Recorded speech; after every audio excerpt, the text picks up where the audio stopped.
Good morning जी, नमस्कार। पंजाब के सी TV पर आपका स्वागत है। मॉर्निंग बुलेटिन लेकर मैं हाजिर हूं। जल्दी से जल्दी जुड़ जाइए तो फिर शुरू करेंगे इसको जी। देश और दुनिया में क्या हो रहा है, क्या नहीं हो रहा है, पिछले कल रात 9 बजे से लेकर अब तक की क्या स्थितियां कहां कहां रही, उसकी सारी जानकारी आपको देंगे। कौलदास जी नमस्कार, राजपूत समीर पठानिया जी नमस्कार, DD Sharma ji good morning, कैसे हैं आप? कर्ण नीलम जी नमस्ते, अरविंद कुमार जी राम राम, विजय सकलानी जी, मंजुना शर्मा जी, दिलजीत सिंह जसवाल जी, रंजीत सिंह जी, खूबराम कबीर ठाकुर जी, अभिषेक गुलेरिया जी, अंकित जी, संदीप शर्मा, अभि Sharma, मंजुना Sharma ji, thank you very much, सक्षम शर्मा, राखी जोशी, विनोद ठाकुर, विजय चौधरी, अखिलेश जी बसें चल रही हैं, कोई बस नहीं रुकी है जी, अनिल सनमोल, प्रचार शर्मा, दिनेश शर्मा, कांत ठाकुर जी, दिनेश शर्मा जी नमस्कार, शुभ चंद जी नमस्ते, राजेश जी नमस्कार, बिकू वर्मा जी नमस्कार, मोनू शर्मा जी नमस्ते। बहुत से लोग हमारे साथ जुड़ गए जी, बहुत बहुत शुक्रिया। सार्थक महाजन जी आपका भी, दिनेश शर्मा जी आपका भी, अमन उपल जी आपका भी स्वागत है, मनीष कटोच जी नमस्ते आपको भी। इसको शेयर कर दीजिएगा काइंडली सारे। जगदीश सिंह जी, चमनलाल जी आपका भी स्वागत है। तो काइंडली सारे इसको शेयर कर देंगे तो ये और लोगों तक भी पहुंच जाएगी जानकारी, अहम है। सनी ठाकुर जी, शकुंतला शर्मा जी नमस्ते, रिश्ता शाह, राजपूत विकास जी, संजय जी, मंजीत जी, रोशनलाल नेको जी, कुशाल वर्मा जी, बलविंदर सिंह जी, राजेंद्र चौहान जी, भीमदेव जी, बहुत बहुत शुक्रिया जी आप सब लोगों का इस जुड़ाव के लिए। मैं संजीव शर्मा हूं और आप हमारा गुड मॉर्निंग बुलेटिन देख रहे हैं। हालांकि ये अलग बात है कि आजकल की स्थितियां ऐसी हैं कि गुड मॉर्निंग में कोई भी गुड न्यूज नहीं है, सिवाय इसके कि देश में पहली बार कुछ इस तरह के आंकड़े आए हैं जो बताते हैं कि ठीक होने वालों का भी जो नंबर है वो अब थोड़ा सा बढ़ गया है, रिकॉर्ड की तरफ हो गया। अब तक पिछले 5-6 दिन से आप देख रहे होंगे कि रिकॉर्ड संख्या में हमारे पास कोरोना संक्रमित ही आ रहे हैं। 3.5 लाख से ऊपर डेली आ रहे हैं। पिछले कल भी आए, 3,52,000 आए। डेली एक रिकॉर्ड बढ़ रहा है, डेली मामले बढ़ रहे हैं। लेकिन अच्छी बात यह थी कि पिछले कल हमारे पास जो ठीक होने वाले लोग थे उनका आंकड़ा भी ज्यादा था। हमारे पास 2,19,272 लोग पिछले कल जो 24 घंटे जो बीते हैं उन पिछले 24 घंटे में 2,19,272 लोग रिकवर हुए हैं और ये भी पिछले 14 दिन का सबसे बड़ा डाटा है। तो ऐसा नहीं है कि मरीज ज्यादा आ रहे हैं, रिकवर भी हो रहे हैं। प्रॉब्लम कहां है? प्रॉब्लम है 2812 डेथ हुई है, यानी डेली 50-60 डेथ बढ़ रही हैं और सभी जगह बढ़ रही है। हिमाचल जैसे स्टेट में भी आप देख रहे होंगे कि पिछले 4-5 दिनों से 25 से ऊपर का आंकड़ा चल रहा है। पिछले कल भी 28 लोगों की जो है डेथ हुई है 26 तारीख को। 25 तारीख को ये डेथ जो थी वो 32 थी। तो 25 से ऊपर जो है डेथ का आंकड़ा पिछले 4-5 दिन से चला हुआ है। ये चिंता का विषय बना हुआ है और मोर्टेलिटी रेट ज्यादा है इस बार। इसकी 2 वजह है। इसकी 2 वजह, एक तो स्ट्रेन नए म्यूटेंट आ गए हैं कोरोना के, दूसरी बात यह है कि हम लोग लेट रिपोर्ट कर रहे हैं। आप कहीं के भी उठा के देख लीजिए, लेट रिपोर्ट करते हैं। जब मामला हॉस्पिटलाइज्ड करने का ही आ जाता है तब लोग जो है रिपोर्ट कर रहे हैं, फिर वो पॉजिटिव पाए जाते हैं, फिर हॉस्पिटल में उनको भर्ती करना पड़ता है और उसकी वजह से हॉस्पिटल भी चोक हो रहे हैं। देश के हॉस्पिटल्स में लगातार कमी बनी हुई है और हिमाचल प्रदेश भी इससे छूता नहीं है। हालांकि हिमाचल प्रदेश में मुख्यमंत्री जयराम ठाकुर ने कल कहा था कि हम बेड कैपेसिटी को 5,000 करने की कोशिश कर रहे हैं। आपको याद होगा 3,000 ये ऑलरेडी है हमारे पास। पिछले मई में 2,500 हुई थी और उसके बाद कुछ बड़े थे और मेकशिफ्ट हॉस्पिटल भी बड़े थे 4 जगहों पे, टांडा में, मंडी में, निरचौक में, शिमला में और नालागढ़ में। अभी कुछ और कैपेसिटी बढ़ाई जा रही है। 1,000 बेड की कैपेसिटी वाला एक अस्थाई हॉस्पिटल जो है राधा स्वामी सत्संग ब्यास के परौर स्थित सेंटर में शुरू किया जा रहा है और हमारा ये मानना है कि इसी के पैरेलल जो रबाउंड वाला है, सोलन वाला, वहां पे भी इतनी कैपेसिटी हो सकती है। देखिए प्रॉब्लम कहां है, हम लोगों को पता नहीं चल रहा है कि क्या करना है सिस्टम को, और ऐसा हो जाता है, हाथ पांव फूल जाते हैं लास्ट मोमेंट में कुछ चीजें करने।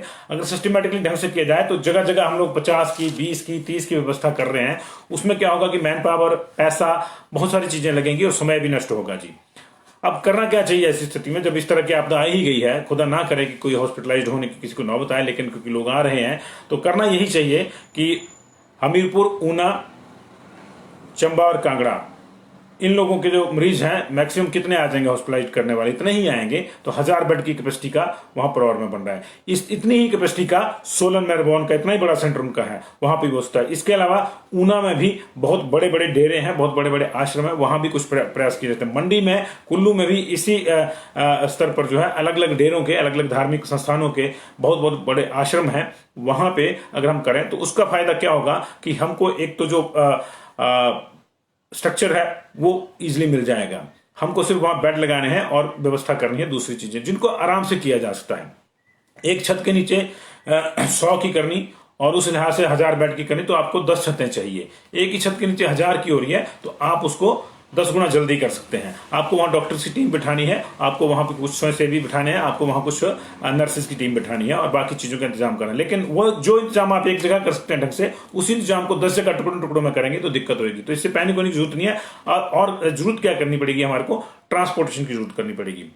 शिमला से सोलन ले जाइए, सिरमौर से सोलन ले आइए। अगर कोई ज्यादा क्रिटिकल होता है, खुदा ना करे कि ऐसा हो, तो आसपास के 3 जिलों को वो कैटर कर सकता है। इस तरह से हमको रामपुर में कुछ करना होगा, रामपुर के नौर को जो और जो अनी तलाश वाला एरिया उसको संभाल ले। तो इस तरह से करेंगे तो 3-4 जगह पे हमको ज्यादा इंतजाम करने पड़ेंगे और उसके अलावा कुछ ज्यादा हैप-हैज़र्ड नहीं होगा। लेकिन ये 10 बिस्तरों का हॉस्पिटल है, इसको ले लो जी, फिर वहां इंतजाम करो जी, फिर उसकी कागजी कार्रवाई में फंसो जी, यहाँ 50 की कैपेसिटी, यहाँ 20 की कैपेसिटी, इसमें नहीं दी। जहां 1000 की कैपेसिटी है आप उसको कंसंट्रेट कीजिए। कितने केसेज है हमारे पास? अभी हमारे पास 14,000 एक्टिव केसेस हैं और 95% जो है इसमें से घरों में है। तो 5% 700 या 800 पूरे पूरे पूरे पूरे प्रदेश में इसमें 800 लोग जो हैं वो हॉस्पिटलाइज्ड हैं। 800 लोग आप सोचिए पूरे प्रदेश में है, ये 12 जिलों में।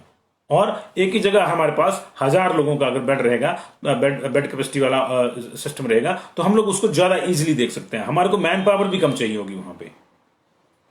अगर आप 12 जिलों में 50 हॉस्पिटल लगा देंगे तो आपको कम से कम 150-200 डॉक्टर तो वहीं चाहिए होंगे। कम से कम 150-200 डॉक्टर चाहिए होंगे वहां पे 50 हॉस्पिटल में। अगर 8-8 घंटे की शिफ्ट में एक डॉक्टर भी रखें आप, तब भी आपको 150 डॉक्टर चाहिए। लेकिन 2 हॉस्पिटल या 4 हॉस्पिटल आपको कितने चाहिए होंगे? 20 या 25,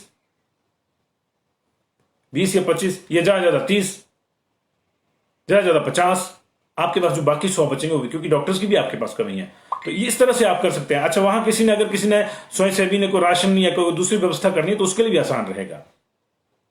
आपका कंट्रोल रूम होगा, वहां पे 2 लोग बैठे होंगे, वहां पे जाके छोड़ा आएगा कि भैया ये लोगों को दे दो। यहां 10, 20, 50 इस तरह से जाएगा तो उसमें ज्यादा खिचड़ी पकेगी। तो स्मूथली काम करने के लिए जो है एक मुझे लगता है कि प्लान वर्कआउट करना पड़ेगा, जिसकी कमी है। अदरवाइज कोई दिक्कत नहीं है। 3000 ऑक्सीजन सिलेंडर केंद्र से मांगे हैं। 1000 ऑक्सीजन सिलेंडर की सप्लाई जो है जल्द ही दिल्ली को शुरू कर देगा हिमाचल प्रदेश। हमारे यहाँ अभी पर्याप्त संख्या में है। ईश्वर ना करे कि किसी को जो है इस तरह की जरूरत पड़े, लेकिन हालात खराब हो रहे हैं उधर। आज अगर बात करें तो अमेरिका से भी जो ऑक्सीजन कंसंट्रेटर हैं वो पहुंचने शुरू हो गए हैं। 318 की एक खेप दिल्ली पहुंच गई है, कुछ दुबई से मंगवाए गए। 10,000 ऑक्सीजन कंसंट्रेटर जो है वो अमेरिका से मंगवाए जाएंगे। अमेरिका के प्रशासन ने, राष्ट्रपति जो बाइडेन और कमला हैरिस उपराष्ट्रपति जो है, उन्होंने साफ किया है कि हम लोग हर संभव मदद जो है भारत की करेंगे इस संकट की घड़ी में। लेकिन अब संकट की घड़ी है तो इसमें अब ये चर्चा तो बाद में करेंगे कि कैसे आया, किसकी वजह से आया, क्यों नहीं आया। लेकिन इसकी एक बड़ी वजह जो है हम लोग भी हैं। हम लोग कभी भी नियमों का पालन नहीं करते हैं। उधर हिमाचल प्रदेश में स्थितियां लगातार परेशानी वाली होती जा रही हैं। इस वजह से आज से सख्त बंदिशें शुरू हो रही हैं। बॉर्डर पे रजिस्ट्रेशन वाला जो सिस्टम है वो शुरू हो गया है। अब आप बिना रजिस्ट्रेशन के बॉर्डर नहीं लांघ पाएंगे। कुछ जगह बॉर्डर पे इसको चेक करने के लिए बकायदा टेंट्स लग गए हैं, जैसे पिछले साल की तरह लगे थे ऊना में, बाकी जगह बॉर्डर पे। लेकिन आप ई रजिस्ट्रेशन नहीं कर पाएंगे तो नहीं आएंगे। आपको COVID-19 epass.hp.gov.in ये वेबसाइट है। एक बार मैं फिर से दोहरा रहा हूं, COVID-19 epass.hp.gov.in इस पोर्टल पे, इस वेबसाइट पे जाकर आप जो है अपने आप को रजिस्टर कराइए। मेरा नाम ये है, मैं फलानी जगह का रहने वाला हूँ, फलानी जगह से मैं आना चाहता हूँ अपने घर हिमाचल प्रदेश में, और मेरे साथ ये लोग होंगे और आइए। इसके अलावा आपको अगर आपके पास, अगर आप बॉर्डर क्रॉस करते हुए अगर आप अपनी 72 आवर्स के भीतर की ली गई कोविड नेगेटिव रिपोर्ट दिखाते हैं तो कोई प्रॉब्लम नहीं है। अदरवाइज आपको घर पहुंचते ही जो है टेस्ट के लिए अपने आप को पेश करना होगा, या फिर 14 दिन का स्ट्रिक्ट लॉकडाउन। ये ख्याल रखिएगा, इस बार ये पिकनिक नहीं होगा। पिछली बार बहुत मना लिया पिकनिक लोगों ने। बहुत पिकनिक मिलाया और बहुत जो है रायता फैलाया। इस बार ऑलरेडी इतना रायता फैल चुका है कि अब स्कोप नहीं है, अब स्कोप नहीं है। कल जो 28 डेथ हुई हैं उसमें से 25 डेथ ऐसी हैं जो 24 घंटे के भीतर मरीज हॉस्पिटल में लाए गए थे। ये वही लोग हैं जो घरों में आराम से रह रहे हैं कि कुछ नहीं होता, कोरोना कुछ नहीं है, जुकाम है, जिसको जुकाम उसको कोरोना निकाल रहे हैं, कौन जाएगा दिखाने। और जब मामला बिगड़ता है तो फिर कहते हैं कि हमको हॉस्पिटल में बेड नहीं मिला, हमको हॉस्पिटल में ऑक्सीजन नहीं मिली। भाई मेरे, अगर आप 3 दिन पहले इस चीज को रिपोर्ट कर दो तो आपको कोई संभाल लेगा। जब आपकी सारी चीजें खराब हो जाती हैं, सारा सिस्टम खराब हो जाता है, 10 या 20 या 40% रह जाता है, तो डॉक्टर्स के पास कोई मैजिक बैंड नहीं है। डॉक्टर्स हमारे 1 साल से ऑलरेडी एग्जॉस्ट हो चुके हैं। हमारे पास डॉक्टर्स की कमी है, हमारे पास मेडिकल स्टाफ की कमी है, ये आप भी जानते हैं। वो ऑलरेडी एग्जॉस्ट हैं। कई डॉक्टरों ने 3-3, 4-4 महीने से छुट्टी नहीं ली है। कई डॉक्टर हैं सुबह ओपीडी में बैठेंगे जी, टेस्ट भी करेंगे जी और वैक्सीनेशन भी देखेंगे। क्या क्या करेंगे, क्या क्या करेंगे, और ऊपर से कागजी कार्रवाइयां बड़ी हैं। तो इसलिए थोड़ा सा आप भी ध्यान रखिए। किसी ने भी आपका ठेका नहीं लिया इतना ज्यादा जितना आपका अपना ठेका है। लेकिन समस्या यह है कि हम अपनी ठेकेदारी को भूल जाते हैं और दूसरों की ठेकेदारी को याद रखते हैं। प्रशासन क्या करेगा, आपको यही करेगा ना कि अब बड़ी दिक्कत होगी तो चलो जी नंबर डाल दो हॉस्पिटल में। लेकिन बड़ी दिक्कत तक कौन पहुंचेगा अगर हम लेट रिपोर्टिंग करेंगे तो जी। तो ये जो है प्रॉब्लम है। और आज से 3 और जिलों में नाइट कर्फ्यू भी शुरू हो रहा है। ये सोलन, सिरमौर और ऊना में। कांगड़ा में ऑलरेडी था, इसलिए ये खबर नहीं है कि 4 जिलों में शुरू हो जाएगा। आज से जो है 3 जिलों में शुरू हो रहा है। कांगड़ा में ऑलरेडी है। ये इसके अलग टाइमिंग्स अलग अलग हैं जिन्होंने रखे हुए हैं। नॉर्मली ये शाम के 8 बजे से लेकर सुबह के 6 बजे तक है। उधर और स्ट्रिक्ट कुछ प्रावधान किए जा सकते हैं, ऐसी उम्मीद है 1-2 दिन के भीतर, क्योंकि केंद्र की जो नई गाइडलाइंस आई है जो कहती हैं कि जहां 10% से ज्यादा पॉजिटिविटी रेट है वहां पे 14 दिन का लॉकडाउन लगा दीजिए। केंद्र ने राज्य को ये साफ छूट दे दी है। तो ऐसी स्थिति में हिमाचल प्रदेश के 5 जिलों में इस समय 10% से ज्यादा का पॉजिटिविटी रेट है जी। सबसे ज्यादा कांगड़ा का है 14.67। इसलिए कांगड़ा में आप मान के चलिए कि अगर ऐसा नहीं करते हैं तो दिक्कतें होंगी, क्योंकि डेली 400, 300, 500 इस तरह से केसेस वहां पे आ रहे हैं। कहां रखेंगे इतने केसेस को? घरों में भी कितने को रखेंगे? क्योंकि घर में एक आदमी जो संक्रमित रखा जाता है वो मानता तो है नहीं किसी को, और वो 5 और को कर देता है संक्रमण का शिकार। उस 5 में उसके अपने घर वाले होते हैं। अभी मैक्सिमम केसेस क्या हो रहे हैं? एक हेल्दी बंदा अच्छा कहीं बाहर आता जाता है, काम करता है, जाना पड़ेगा, बच्चे पालने तो काम भी करना पड़ेगा। अगर खुदा न खास्ता अनफॉर्चुनेटली वो संक्रमण का शिकार हो जाता है तो वो घर में आइसोलेशन तो ले लेता है लेकिन उसका पालन नहीं करता है। होता क्या है, फिर उससे उसके बुजुर्गों को चला जाता है, और बुजुर्गों की इम्यूनिटी कम है, बुजुर्ग की तबीयत खराब होती है और बुजुर्ग की मौत हो रही है। इस चीज को समझिए। अगर अनफॉर्चुनेटली आप में से कोई कोविड का शिकार हो गया है तो नियमों की पालना कीजिए। कहीं ऐसा नहीं हो कि आप तो ठीक हो जाएं लेकिन आपके घर में जिसकी किसी की इम्यूनिटी कम है, जो कोई बीमार है, जिसको कोई दूसरी कोमॉर्बिडिटी है, उसको ये संक्रमण चिपट गया और खुदा न खास्ता ईश्वर ना करे कि कहीं उसकी डेथ हो गई तो आपको नुकसान ही हुआ।